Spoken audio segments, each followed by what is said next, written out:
সামনেই জন্মাষ্টমী, আর জন্মাষ্টমী উপলক্ষে গোপাল সোনার ভোগের জন্য আজকে আমি বানাবো তালের মালপোয়া। তালের মালপোয়া দেখে কিন্তু অনেকটা তালের বড়ার মতোই মনে হয়, তবে খেতে কিন্তু এর স্বাদ সম্পূর্ণ আলাদা। তো হ্যালো বন্ধুরা, আমি শুভ্রা রান্নাঘরে ভুরিভোজ চ্যানেলে আপনাদের স্বাগত জানাই। চলুন তবে রেসিপিটা দেখে নেওয়া যাক।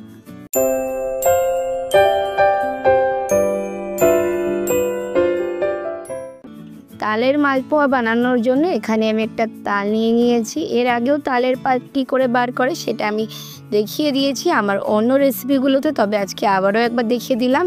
প্রথমে তালের মাথার দিকটা খুলে বার করে এরকমভাবে কালো যে ছালটা বা খোসাটা হাত দিয়ে পাতলা পাতলা করে তুলে ফেলতে হবে। এরকমভাবে টেনে টেনে পাতলা করে খোসাটাকে তুলে ফেলতে হবে। পুরো খোসাটাকেই আমি এরকমভাবে তুলে নিয়েছি। আর দেখুন তোলাটা কিন্তু আমার হয়ে গেছে। আর এই যে তালের অংশটা মাঝখান দিয়ে হাত দিয়ে এরকম করে ভেঙে নিতে হবে। আমার এই তালে 3টে আটি আছে, অনেক সময় তালে 1টা বা 2টো আটিও কিন্তু থাকে। তো 3 ভাগে ভাগ করে নিয়েছি। এরপর আমি এখানে 1 কাপ পরিমাণে জল নিয়ে নিয়েছি। এই জলটাই অল্প অল্প করে তালের উপরে দিয়ে হাত দিয়ে খুব ভালোভাবে এরমভাবে ডলে ডলে নেব। তালের মধ্যে যে পাল্পটা আছে সেটাকে আলগা করে নিতে হবে, না হলে কিন্তু এটাকে ঘষলে বেরোবে না। তাই অল্প অল্প করে জল দিয়ে তালটাকে নরম করে নিতে হবে, যাতে যখন আমি তালটা পাল্প বার করবো সহজে পাল্পটা বেরিয়ে আসে। দেখুন আমি কিভাবে করছি, এরকমভাবে হাত দিয়ে ডলে ডলে আঁশগুলোকে একটু হালকা করে নিতে হবে। আর আবার মাঝে মাঝে একটু করে এরকম জল দিয়ে দিতে হবে। যখন তালের পাল্পটা মোটামুটি এরকম পাতলা হয়ে যাবে বা তালে আটির গায়ে যে আঁশগুলো আছে সেগুলো লুজ হয়ে যাবে, নরম হয়ে যাবে, তখন একটা হয়ে যাবে। একই রকমভাবে আমি 3টেই তৈরি করে নিয়েছি। এরপর একটা কিছু দিয়ে তালটাকে ঘষে ঘষে বার করে নিতে হবে। তো আমি এরকমভাবে গ্রেটারের মাধ্যমেই তালের পাল্পটাকে ঘষে ঘষে বার করে নিচ্ছি। একটা করে আটি নিয়ে এরকমভাবে গ্রেটারের গায়ে ঘষতে থাকলে কিন্তু পাল্পটা সহজেই আলাদা হয়ে যাবে। তো এরকমভাবে তৈরি করে নিচ্ছি। আর দেখুন পাল্প কিন্তু বেশ কিছুটা বেরিয়ে গেছে। পুরো আটিটাই ঘুরিয়ে ঘুরিয়ে চারিধার দিয়ে ঘষে ঘষে পাল্পটা বার করতে হবে। যখন আটিটার কালারটা এরকম লাইট হয়ে যাবে, মানে সাদা হয়ে যাবে, বোঝা যাবে যে এর থেকে যথেষ্ট পরিমাণে পাল্প বেরিয়ে গেছে আর এর মধ্যে পাল্প নেই, তখনই একটা আটি হয়ে যাবে। আর এরকমভাবে আমি সব আটিগুলো থেকে পাল্পটা বার করে নিয়েছি। অনেকটা পরিমাণেই পাল্প বেরিয়েছে। এরপর আমি একটা বড় পাত্র নিয়েছি বা গামলা টাইপসের কিছু নিতে হবে, যার উপর এরকম চালুনি দিয়ে নিয়েছি। পাল্পটাকে এবার আমি ছেঁকে নেব। অনেক সময় এরকমভাবে গ্রেট করে বার করার সময় তালটা ঘষার সময় আঁশ থেকে যায়, তো এরকমভাবে একটু চেলে নিলে কিন্তু এতে একটু আঁশ থাকবে না। আঁশ থেকে গেলে মালপোয়া বা বড়া করলে খেতে কিন্তু একদম ভালো লাগে না। এখানে যে আমার তালের পাল্পটা ছিল এটা কিন্তু অনেকটা গাঢ় ছিল, তার জন্য আমি স্প্যাচুলা দিয়ে এরকমভাবে একটু চেপে চেপে পাল্পটাকে ছেঁকে নিচ্ছিলাম। আর পাল্পটা ছেঁকে নেওয়ার পর কিন্তু ছেঁকনির মধ্যে অনেকটা পরিমাণেই আঁশ বেঁধেছিল, যেটা আপনারা দেখলে হয়তো মনে হচ্ছে নেই, কিন্তু এর মধ্যে দেখুন কতটা আঁশ কিন্তু এর মধ্যে বেঁধে রয়েছে।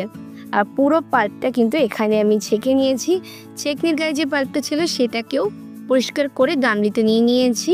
তালের পাল্পটা বার করা হয়ে গেছে। এরপর একটা পাত্রে নিয়ে নিচ্ছি মেজারিং কাপের 1 কাপ ময়দা, 1 কাপ নিয়ে নিচ্ছি সুজি, আর এখানে চিনিটা 1 কাপের একটু কম নিয়েছি, 2 টেবিল চামচ মতো কম নিয়েছি।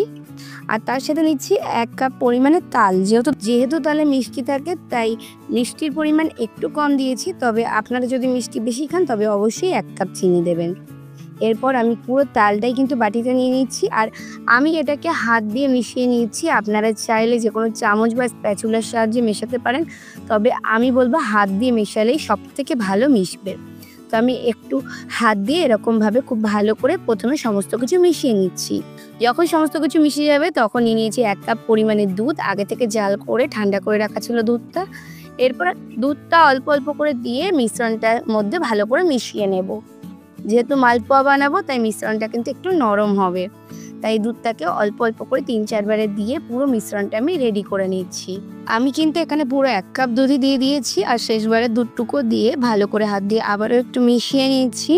এখানে আমার তালের মিশ্রণটা তৈরি হয়ে গেছে। এরপর আমি এটাকে স্ট্যান্ডিং টাইমে রাখবো 30 মিনিট মতো। আর এখানে আমি হাফ মালা নারকেল নিয়েছি, এটাকে আমি কুড়ে নেব বা গ্রেট করে নেব। আমি ঢাকা চাপা দিয়ে রাখছি। আর আধ ঘন্টা পর দেখুন ঢাকনাটা খুলে নিচ্ছি। এইটা দিয়ে দিলাম ওই আধখানা নারকেল কুড়ে নেওয়ার পর নারকেলটা আমি এখানে মেজারিং কাপের 1/2 কাপ মতো নারকেল দিয়েছি। নারকেলটা দেওয়ার পর ভালো করে মিশিয়ে নিচ্ছি, আর আরও হাফ কাপ জল নিয়েছি, যেটা এর মধ্যে আমি মিশিয়ে দিচ্ছি। মালপোয়ার জন্য ব্যাটারটা কিন্তু বেশ কিছুটা পাতলা হতে হবে, আর আমার ব্যাটারটা অনেকটা ঘন হয়ে গেছিলো, নাহলে কিন্তু মালপোয়াগুলো ফুলবে না। সমস্ত কিছু ভালোভাবে মিশিয়ে নিয়ে 1 চুটকি পরিমাণে লবণ দিয়ে দিলাম। যেহেতু মিষ্টি খাবার, একটু লবণ দিলে ভালো লাগে। আবারও একটু মিশিয়ে নিয়েছি, আর তৈরি হয়ে গেছে আমাদের মালপোয়ার যে ব্যাটারটা সেটা। আপনারা চাইলে এতে একটু মৌরি দিতে পারেন, তবে তালের যেহেতু একটা সুন্দর ফ্লেভার থাকে তাই আমি এতে আর কোনো মৌরি দিইনি। এরপর আমি মালপোয়াগুলোকে ভেজে নেব। আমি এরকম একটা ডাব্বু হাতা করে মাপ করে নেব, এতে সবগুলো সমান হবে। আপনারা চাইলে মেজারিং কাপেও মাপ করে নিতে পারেন।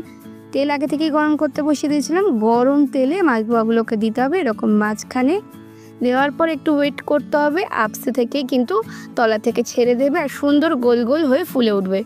দেখুন কত সুন্দর ফুলে উঠেছে, আর দুপাশ লাল লাল করে ভেজে নিতে হবে। আর এরকম প্রত্যেকটা মালপোয়া কিন্তু ফুলকো ফুলকো হবে। মালপোয়াগুলো গ্যাসের ফ্লেম বাড়িয়ে হাই ফ্লেমে রেখে ছ্যাঁকা তেলে ডিপ ফ্রাই করে নিতে হবে। এরকম লালচে কালার আসা পর্যন্ত ভেজে নিতে হবে। এরপর তেল ঝরিয়ে একটু ধারে ধরে তুলে নিচ্ছি। এক একটা মালপোয়া ভাজতে সময় লাগবে 3 থেকে 4 মিনিট মতো। আমি আবারও একটা দেখিয়ে দিচ্ছি। ঠিক এরকম মাঝখান থেকে ব্যাটারটা দিয়ে দিতে হবে। এরকম একটু তেল তুলে তুলে দিতে হবে, এতে করে মালপোয়াটা সুন্দরভাবে ফুলে উঠবে। তলা থেকে যখন ছেড়ে দেবে তখন এটাকে উল্টে দিতে হবে। আগে তলা থেকে ছেড়ে দেওয়ার পরই এটাকে উল্টাতে হবে, আর উল্টে পাল্টে এরকম লাল লাল করে ভেজে নিতে হবে। দেখুন এটাও কিন্তু খুব সুন্দর গোল গোল হয়েছে। আর আমি একই রকমভাবে সব মালপোয়াগুলো ভেজে নিচ্ছি।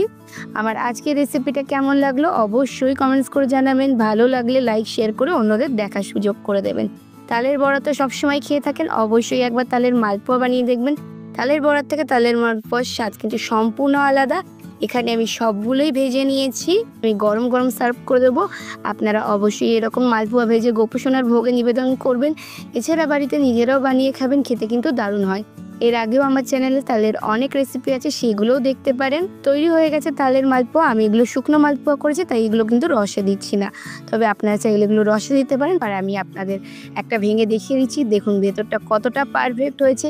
এমনি মালপোয়ার থেকে কিন্তু তালের মালপোয়া অনেকটাই বেশি সফট হয়। পরবর্তীতে রসে ভেজানো তালের মালপোয়া রেসিপি দেখতে চাইলে অবশ্যই কমেন্টস করে জানাবেন, সেটাও আপনাদের সাথে শেয়ার করবো। মুখে দিলেই মিলিয়ে যায়। যদি ফেসবুক থেকে আমার রেসিপিটা দেখে থাকেন অবশ্যই ফেসবুক পেজটাকে ফলো করে দেবেন। ইউটিউব থেকে দেখে থাকলে চ্যানেলটাকে সাবস্ক্রাইব করে পাশে থাকা বেল আইকনে ক্লিক করে দেবেন, যাতে পরবর্তীকালে চ্যানেলে যখন নতুন কোনো রেসিপির ভিডিও আপলোড করব সবার আগে আপনাদের ফোনে নোটিফিকেশন পৌঁছে যায়। আজকে এ পর্যন্তই, আবার আসবো অন্য কোনো দিন অন্য কোনো রেসিপি নিয়ে। ততক্ষণ ভালো থাকবেন, সুস্থ থাকবেন।